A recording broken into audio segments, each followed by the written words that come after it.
Were you one of those kids that just hated to disappoint your parents or a teacher or a coach? I'm not going to answer that question. But these teams in 2019, they sure disappointed me and definitely disappointed their fan bases. Mark Rogers TV, the voice of college football, breaking down the game we love each and every day with the best bloggers, broadcasters, and writers in the industry. And, of course, you get an extra added bonus with analysis from myself. Please like, comment, share the videos, and subscribe. And as Kirk reminded us the other day, you can always, this is most important, pray for Mark Rogers TV. Pray for us here. I can use all the prayer that I can get.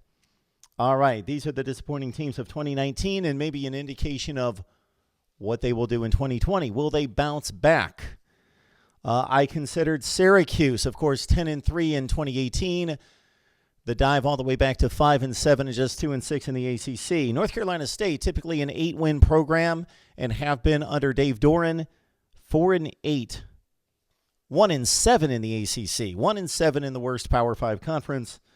TCU, they had the defense coming back, the skill position players from 2018. They needed a quarterback. They needed quarterback play. They did not get it. Plus, they suffered injuries, lost some heartbreaking games like the one to Baylor in triple overtime. They finished 5-7. Maryland blasted that Syracuse team coming off a 10-3 season that was top 15 in the nation. And then they proceeded to go 3-9. And it was much worse than that. Purdue, of course, blasted Ohio State, defeated 3 ranked teams in 2018. Jeff Brom, one of the bright young coaches in college football, but they flattened out at 4-8 this season. But they, too, had a number of injuries. South Carolina's 4-8 we could have seen coming, and look at that schedule. But if somebody would have told us they beat Georgia, we would have thought, well, maybe they break through at 8-4, 7-5. But no, South Carolina went 4-8, losses to North Carolina and Appalachian State included. But they didn't make the top 5 list. Here's the top 5 of disappointing teams in 2019. Florida State, 6-7. That's a half-game improvement over 2018 at 5-7 under Willie Taggart. But most of us thought it's Florida State talent, and we may not have the most confidence in this coaching staff and Willie Taggart at the helm. But, man, Florida State and their talent in a weak ACC, even though they've got to face, of course, Florida and Clemson with that schedule, and Boise State, they've got to go 8-4. No, back to 6-7 with a bowl loss to Arizona State. Of course, Willie Taggart was fired after going 9-12 in 21 games, and his team, again, was unprepared week in, week out. Actually, I saw some progress from Florida State in 2019, but not nearly enough. And, of course, they lost by 17 points to an equally disappointing Miami team. Yeah, Miami team. They're starting over with Mike Norvell. They have the second best talent in the division. There's really no debating that. They've got a week 1 matchup with West Virginia, which will look like a good win, but West Virginia's coming off a 5-win season. They go to Boise State in week 3. They should go 5-3 in the ACC. Maybe they go 7-5 this season. Of course, we will have our official pick in August. All right, that's team number 5, Florida State. Of course, we want your comments and your selection of the most disappointing teams and how these teams will do in 2020 down in the comments section below. Number 4 on our list of most disappointing 2019 teams, Texas, 8-5. 2018, they made it to the Big 12 championship game, came within 5 minutes of winning it. They went to the Sugar Bowl, defeated a top 5 Georgia team. They were all loaded up with top 5 recruiting classes, a strong defense, top flight wide receivers, Sam Ehlinger at quarterback, and they flattened out again at 7-5 in the regular season. And that 2018 season, of course, their best season since going all the way back to the national championship game season of 2009. They had all that coming back, and despite a week 2 loss to LSU, they played the Tigers tough, 45-38 down to the final possession. And actually, let's give them some credit for a week 1 win over a decent Louisiana Tech team that went 9-3, and they beat the Bulldogs 45-14. But even taking Oklahoma to a one-score game, 34-27, the best team in the Big 12 by far. They were at that point 2-1 in the Big 12 and in decent shape, but the injuries caught up with them. They had no running game from the running back position, and again, 7-5. Then they got it together somehow against Utah as an underdog and just blasted the Utes 38-10. So what do we have for 2020? I'm thinking even with a date at LSU, this team needs to win 10 games under Tom Herman. Team number 4 in our list of disappointing teams, Texas. All right, at number 3, we've got Stanford. They went 4-8. They beat Northwestern early, which, of course, Northwestern was good in 2018, so we consider that a decent win, even though both offenses look completely deplorable. Stanford basically scored 10 points on offense and won 17-7, and they were ranked at that point.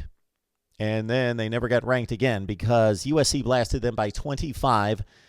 The Cardinal then went to Central Florida, and the final score was closer than the actual competition on the field. They were down to the Knights 38-7. This was not a good football team.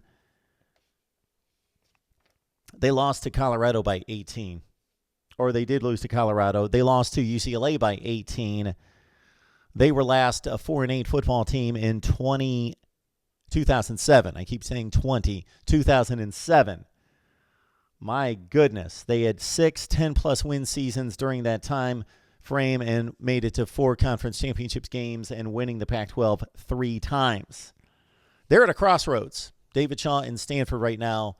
Again, we've seen the ascension under Jim Harbaugh, the maintenance under David Shaw, up through 2015 in almost making the college football playoff and blasting Iowa in the Rose Bowl and finishing in the top 4 in the nation. And they've descended since, but still strong, still a top 25 team until 2019. 4 wins. Will they come back from that? At number 2 in our most disappointing teams from 2019 list, we've got the Miami Hurricanes at 6-7. They have the most talent in the division. We state it all the time. It's a fact. They have the best roster talent in the Coastal Division. They had a fiery Manny Diaz, which gave the fan base optimism in taking over for a bit of a sleepy and stale Mark Richt, who was at the end of his coaching career. They had an easy schedule outside of a date with Florida. They actually beat Virginia. So if you would have said at the beginning of the season, Miami's going to beat Virginia, you would think that they would have won the division. But losses to a 3-9 Georgia Tech team, 5-7 Duke team.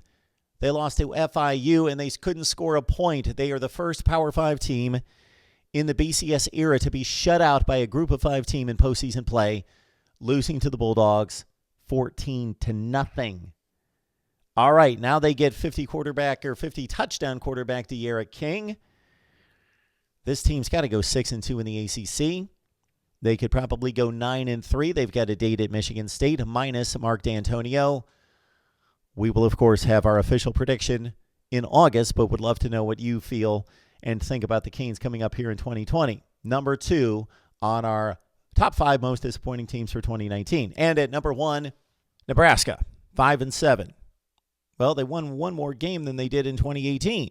Well, but they also went 4-2 down the stretch in 2018, and their 2 losses to a top 5 Ohio State team on the road by 1 score, and to Iowa, a top 25 team on the last play of the game. They played extremely well the last 6 games of 2018. Going into 2019, you had Adrian Martinez, a Heisman Trophy contender at quarterback, all those playmakers on offense, and Scott Frost, a proven winner, coming in from UCF with 1 year under his belt to get his team acclimated, get the program in shape, the terminology down, the structure, the format, and they didn't play well. They blew a 17-point lead to Colorado, just a continuing theme that this team cannot beat Power 5 teams on the road. They were annihilated by Ohio State, which was no shame in the aftermath of the season because the Buckeyes blew out everybody in the Big Ten, but it was a big showdown early in the season, and they were completely annihilated. They lost to Minnesota by 27 points. Minnesota's a good team, but they were not beating good teams by 27 points, and the Huskers lost that one 34-7. They didn't beat any teams with a 500 or better record. And now they face an improved Western Division. Purdue, despite 4-8 in 2018, a better program. Illinois is even getting better. And, of course, Minnesota's better. Iowa's stable. Wisconsin's at the top. So, my goodness gracious, Nebraska at 5-7. What are they going to do this season? They've got to face Ohio State and Penn State in addition to the Western Division. 7-5 would be an accomplishment. Like, comment, share the videos, and subscribe right here at Mark Rogers TV, the voice of college football. Those are the top 5 disappointing teams of 2019 and our look ahead to each one approaching 2020. We will see you soon.